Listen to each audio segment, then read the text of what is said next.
Marvel Studios once gambled its film ambitions on heroes most of the industry doubted. In 2005, they took out a $525 million loan from Merrill Lynch, putting up characters like Captain America and Black Panther as collateral, because Spider-Man and the X-Men were already gone. A string of flops could have handed those characters straight to a bank. That's why today I'm walking through all 6 defining eras of the MCU, and what each one reveals about the studio's biggest gamble, starting with the movie nobody expected to work. The Phase 1 gamble. Marvel Studios put its own heroes up as collateral, a deal that was publicly announced in 2005, but whose stakes few outside Marvel fully grasped. A signed loan document worth $525 million sat behind the launch of this entire universe, secured against the character rights to Iron Man, Thor, Captain America, and nearly everyone else on the roster. Merrill Lynch wrote that credit facility in 2005, 3 years before a single frame of Iron Man reached a theater. The structure was simple and brutal. Miss the payments, underperformed badly enough, and the bank could walk away with the characters themselves, full stop. No renegotiation required. Marvel didn't have much of a choice about which heroes it was risking. Spider-Man was gone, sold off to Sony years earlier. The X-Men belonged to Fox, another name crossed off the list before Marvel Studios even opened for business. The safest, most bankable names in the entire catalog were already sitting on someone else's balance sheet, which meant Phase 1 had to be built from the leftover characters whose rights had largely reverted to Marvel after other studios passed. Iron Man carried the launch, a character many comics readers associated with the demon in a bottle storyline, a hero whose drinking problem was, for a lot of people outside comics, the only thing they knew about. That was the face of a $500 million bet. The Incredible Hulk followed months later. Thor and Captain America. The first Avenger arrived in 2011. 2 more bets stacked on top of the first, each one drawing from the same $525 million credit line. 4 movies, 1 loan, 1 shared universe nobody had proven audiences would sit still for. Nothing in canon confirms exactly how Iron Man was ranked next to the rest of the roster, but the pattern points one way. A second-string hero fronting a financing scheme this exposed. A cinematic universe spanning 6 films and multiple properties, converging into a team-up movie, was not a format anyone had tested at this scale. If the first 4 films all lost money, the bank could walk away with the character, and that risk sat behind every dollar Marvel spent on Thor's hammer or Cap's shield. Then the Avengers landed in 2012 and made $1.5 billion worldwide, becoming the 3rd highest grossing film ever made. At that point, the gamble had a return, and it had it in a currency nobody at Merrill Lynch could have priced into a spreadsheet. A kid who bought a ticket to a movie about a guy in a metal suit walked out having watched 4 separate franchises collide into one story, and that feeling, the sense that everything connects, became the product Marvel would spend the next decade selling. Scale worked, so the instinct that carried the day inside Marvel going forward was more of it, stacked higher, until 23 films were built to funnel into a single afternoon at the box office that would climb higher than any movie in history had ever climbed. The Infinity Saga peak. 23 movies. 1 villain. $4.8 billion sitting across 2 films that most studios would kill to make once, let alone build a decade toward. That's the number Infinity War and Endgame put up together, with Endgame alone crossing roughly $2.79 billion to become the highest grossing film in history within 3 months of release. Purple guy with a glove did that. Say it out loud, and it still sounds ridiculous. The Infinity Saga is Marvel's own name for the stretch from Iron Man in 2008 to Spider-Man Far From Home in 2019. 23 theatrically released films locked around the Infinity Stones, and 1 purple accountant named Thanos, running the numbers on the universe. Every film fed the same ledger. The heroes who mattered most all clocked in for the same fight. That's the founding gamble from Section 1 paying out at maximum volume. The $525 million bet on a B-list hero finally cashing out as the biggest film of all time. Thanos is the thread that let Marvel sell a decade of separate movies as one continuous appointment. And that thread is why the run largely avoided feeling like a highlight reel of disconnected sequel. Captain America. The Winter Soldier plays like a paranoid political thriller about a government eating itself from the inside. Guardians of the Galaxy is a cosmic heist comedy with a talking raccoon running the getaway car. Black Panther builds an entire Afrofuturist nation from the ground up and still finds room for a funeral that doubles as a coronation. 3 completely different movies, 3 completely different genres, and all 3 still quietly loading bullets into the same gun aimed at 1 purple forehead. What made the run remarkable was the range hiding inside a single continuous story, genre hopping without ever losing the thread that tied it back to Thanos. Rival studios watched the box office and tried to copy the format, stacking their own heroes into their own shared universes. Most of those universes collapsed within a couple of films. Marvel had spent a decade teaching audiences to trust that every thread would eventually connect, and the trust proved to be the one ingredient almost nobody else managed to replicate. That trust is the same thing the kid who cried at Iron Man's first flight and again at Tony Stark's funeral was spending, ticket after ticket, without ever being asked to think about the cost, because that's exactly what connection was here, the selling point. The reason a strange story about a talking tree and an Asgardian prince and a soldier from the 40s could all detonate in the same theater on the same weekend was that Marvel had convinced an entire planet those threads mattered enough to follow every single one. When the biggest story ever told finally closed the book, Marvel was left holding the one problem no villain in 23 movies had managed to create, an audience that had just gotten everything it came for, and a studio that now had to figure out what you sell people the moment after you've already given them the ending. The Disney Plus oversaturation. Marvel handed fans a syllabus. To understand Jonathan Majors' character properly, you needed a movie ticket, a Disney Plus password, and a working memory of 6 hours of television, homework the studio assigned without ever calling it homework. Endgame closed the book on 11 years of story with a single unified timeline that most fans could follow without a guide. What replaced it was a chart. WandaVision landed in January of 2021, then The Falcon and the Winter Soldier, then Loki, then Hawkeye.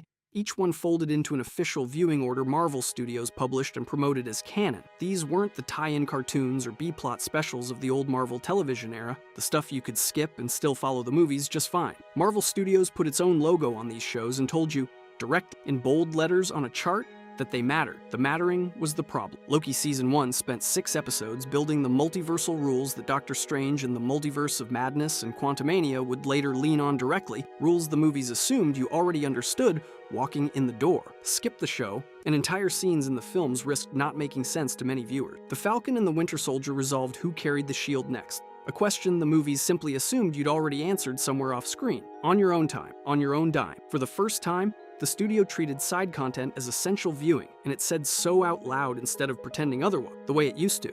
That is a strange thing to do to the guy who watched Iron Man in a theater in 2008 and got emotional watching dust turn back into Spider-Man 11 years later. That connection, the shared timeline that millions of fans carried in their heads without trying, was the defining pitch of the franchise, the reason strangers in the audience gasped together when Cap lifted the hammer. Turn that same connection into a prerequisite, add a syllabus to the ticket, and the fan who shows up twice a year for the movie starts falling behind the people who cleared the whole reading list. Online, a shorthand spread through fan discussion, there was simply too much Marvel. It shows up regularly in conversations about the era, less a headline than a mood, the sense that the treadmill never stopped long enough for anyone to catch a breath. You didn't need a poll, you needed the calendar, which by 2021 and 2022 was stacked with multiple films and multiple series in a single year, more releases packed into those 2 years than the entire span between Iron Man and the Avenger. Quality varied show to show, which made the homework. Skip the wrong series and a movie's stakes felt hollow walking in, like showing up to the final exam having missed a month of class. Watch everything, and the sheer volume flattened events that once felt massive into just another Tuesday release.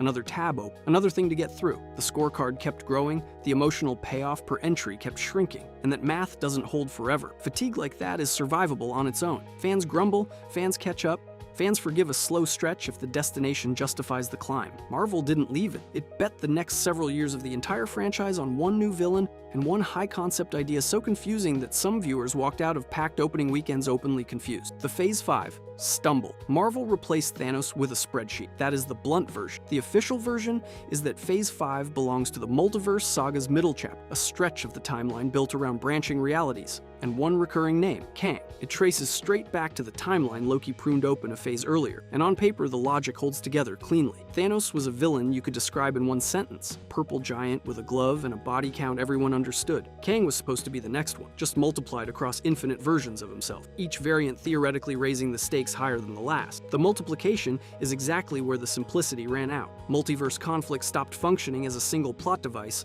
and expanded into the organizing principle for the entire studio's forward plan, the thread meant to stitch a dozen future projects into one eventual payoff. Fans studying the timeline can trace how that shift unfolded across a series of announcements and projects. What they struggle to do, and this is the qualitative part, the part built on discourse rather than box office receipts, is explain where any of it actually lands. Ask a devoted fan to summarize the Kang thread in one sentence and watch the sentence run long. Which Kang? Which timeline? Which version of the multiverse fallout actually counts toward the larger plan? And which one is just noise dressed up as a cliffhanger? The audience that once treated Marvel's connective tissue as a badge of expertise started treating it as homework with no answer key at the back of the book. Some corners of the fandom defend the era as necessary scaffolding for a bigger multiversal payoff still to come. A vocal portion describes it as table setting with no table in sight, stakes so diffused across realities that no single choice feels like it costs anything real. That is the same fatigue from a phase ago, except worse, because it now travels with confusion riding shotgun the whole way. The exhausted viewer was already struggling to keep the connections straight, even during Phase 4. Now those connections refuse to resolve into a villain they can picture or a threat they can explain to a friend at a party without losing them halfway through. The fan who once cried at a decade of build-up paying off in a single battle is now being asked to track branching timelines with a finish line that was promised, then retooled, then pushed further out. The bottom of the fall shows up not as a box office number or a canceled movie, but as a 344-page official timeline book the studio had to commission just to sort out its own story. It is a studio built in part on staying 3 steps ahead of its own audience, reduced to publishing a timeline reference book and employing a dedicated continuity keeper just to keep its universe straight. What does any of it add up to? A company that spent over a decade selling precision, selling the idea that each post-credits scene and nearly every throwaway line was a puzzle piece placed on purpose, now needs a published guide to remember what it already built. That guide is the real ending of Phase 5, more honest than any trailer Marvel ever cut, and it says more about the state of the franchise than any villain, Kang included, ever could. The creative overhaul. Marvel Studios spent money to publish a book explaining its own homework. That is not a metaphor. Marvel Studios, the Marvel Cinematic Universe. An official timeline is a real physical reference text, and its entire purpose is helping people, including possibly the people who made these movies, track what happened and when across a universe of films and shows. Think about what that actually requires. Somewhere in Burbank, a team sat down and mapped the events of the first 4 phases into one continuous chronology, then printed it and sold it to the public. The timeline stretches back to 1260 BC and runs forward past 2023. Which means Marvel is now managing centuries of internal canon while planning years of future releases and trying to keep continuity from snapping. That is the studio drawing fences around its own sprawl, an editorial decision that treats the tangle from the last few years as a problem worth solving in print, not just in writing rooms. The book organizes its contents into saga frameworks, splitting the Infinity Saga off from what comes after with a label clean enough to put on a poster. Phase breakdowns get sharper distinction. Eras get named. The skater shot, feeling fans complained about during the Drowning Year, gets a structural answer. Here is the shape. Here is where you are standing at. Compare that to 2008, when Marvel had one movie, one arc reactor, and zero need for a reference guide. Nobody needed a book to understand Iron Man. You needed 2 hours and a bag of popcorn. The fact that the studio now needs bound documentation to keep its own universe straight tells you exactly how far the operation scaled past the size a single memory could hold, including, apparently, the studio's own. The timeline can be read as 2 things at once, and both hold up. It reads as proof Marvel finally cares about consolidating the story instead of stacking new content on top of old confusion. It also suggests the confusion had grown bad enough that a manual felt necessary. You do not print a map for a place you already know your way around. Somewhere in that contradiction is the exact person this whole saga has been about. Imagine the viewer who loved Iron Man enough to show up for Endgame and then quietly stopped showing up when the homework got too long. A printed timeline does not refund the hours they already spent feeling lost. What it offers is a promise going forward, a signal that the studio intends to track its own continuity as carefully as it once expected its audience to. That promise only means something if Marvel actually uses the map to go somewhere new. Here's exactly what the studio picked as that destination. The biggest structural gamble available, a bet that stacking infinite versions of its own universe on top of the one many fans already found exhausting could somehow feel like a fresh start instead of the same overreach with better package. A multiverse. Dressed up as the cure for the very sprawl, a multiverse is guaranteed to multiply. Picture the pitch meeting. Some executive stands up and says the fix for an audience exhausted by one universe of continuity is to hand them infinite universes of continuity, and everyone in the room nods like that tracks. It is the kind of decision that sounds bold in a slide deck and reckless the moment a single timeline stops being enough to hold it. The book was supposed to be the map. What Marvel built next was the territory expanding faster than any map could keep up. A fresh maze stacked directly on top of the one the studio had just spent a whole reference guide trying to untangle. The Multiversal Resurgence. Marvel's official timeline book now incorporates multiverse content alongside the core sacred timeline chronology, treating alternate realities as part of the MCU's larger arc. The book covers Loki's variant timeline, What If's alternate deaths, and threads from earlier eras the studio built its reputation on, pushed forward past 2023 and woven into present-day storyline. The book's structure treats the multiverse as an ongoing part of the chronology, a permanent piece of the map, instead of a one-off detour. Think about what that gamble actually mirrors. In 2005, Marvel bet its film rights on a slate of solo movies to secure $525 million in financing, and by 2008, that bet had turned into a shared universe with homework attached, a strategy the studio built out during production rather than one it announced on day one. The bet worked so well that it laid the foundation for everything that followed, culminating in Endgame. Then the homework became the problem. Too many shows, too many threads, a casual fan feeling they needed a syllabus just to watch a movie without confusion. In that light, the multiverse looks like Marvel reaching for the exact same lever. More realities, more connections, more scale, an attempt to address the exhaustion that scale itself created. The results so far are genuinely double-edged. Alternate versions of dead heroes can return through a different timeline instead of a resurrection spell, and that has drawn audiences to crossovers many fans once considered impossible. Different actors playing the same character now share a scene. Villains from canceled franchises are suddenly viable. It gave the studio fresh hooks precisely when the biggest Infinity Saga names were no longer available. The split in the fanbase is sharp, and it is not going away quietly. Some fans online have called the multiverse a creative rebirth, the only structure flexible enough to let Marvel take real narrative swings again after years of careful setup. Others argue it introduces a loophole that weakens stakes. If any character can step out of any reality at any time, death gets harder to make stick, and the weight Tony Stark earned by actually staying dead gets harder to protect with every variant that walks through a portal. The box office numbers do not yet prove either side conclusively right. The bet is still running, and the receipts are still coming in, but follow the shape of it all the way back. A studio bet its film rights on a slate of solo movies in 2005,